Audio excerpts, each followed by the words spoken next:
The Buffalo Bills marched into Dallas on Thanksgiving and came away with a big win. With Buffalo State's swim season now kicking off, student-athletes have to deal with an incredibly packed schedule.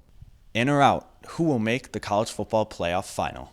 This past weekend in the NFL, concussions once again became a major storyline. In the 2019 homecoming game, Buffalo State took on 25th-ranked Union College and fell 28-14 in a highly contested game. This past weekend in the NFL, concussions once again became a major storyline.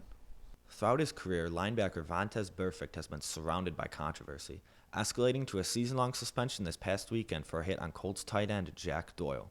Dirty, unnecessary. He has shown in past history that he's that type of player. In the 2016 playoffs, Burfict laid a vicious hit on former Steelers receiver Antonio Brown, leaving him motionless on the field. And going into Vontaze Burfict's history, particularly his hit on Antonio Brown, how do you think that plays in on how the NFL is handling him now?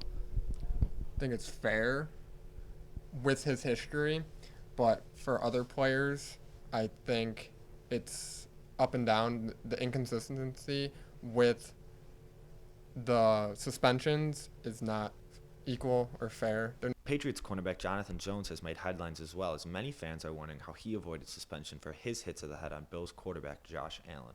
It could have been avoided. Like the unnecessary hits and the avoidable hits that's what the NFL is trying to get rid of. Going forward, it'll be interesting to see how the NFL handles situations like these. For the Buffalo Review, I'm Patrick McClinsky. In the 2019 homecoming game, Buffalo State took on 25th-ranked Union College and fell 28-14 in a highly contested game.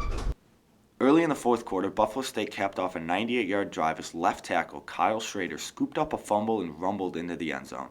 They got pretty lucky with that one play where they had a nice catch. They ran it down the field, and then I don't know who it was, but they fumbled, and then very luckily your same teammate picked it up and then ran into the end zone. Without that, they wouldn't have even had a chance. The worst part of the game was when pretty much the defense let that guy pretty much walk into the end zone because no one was paying attention. The coaching staff messed it up. They didn't know what they were doing with the time. The time was running out. No one was running out of bounds. They kept running the ball. And then they used all their timeouts with still a minute and a half left on the clock, which is ideally not what you want to do, in my opinion. The comeback fell short, though, as Buffalo State receiver Jordan Everett came up 1 yard short on a fourth down play with a minute to go. Falling to 1-6 in the season, Buffalo State travels to RPI next Saturday for a game at noon. For the Buffalo Review, I'm Patrick McClinsky.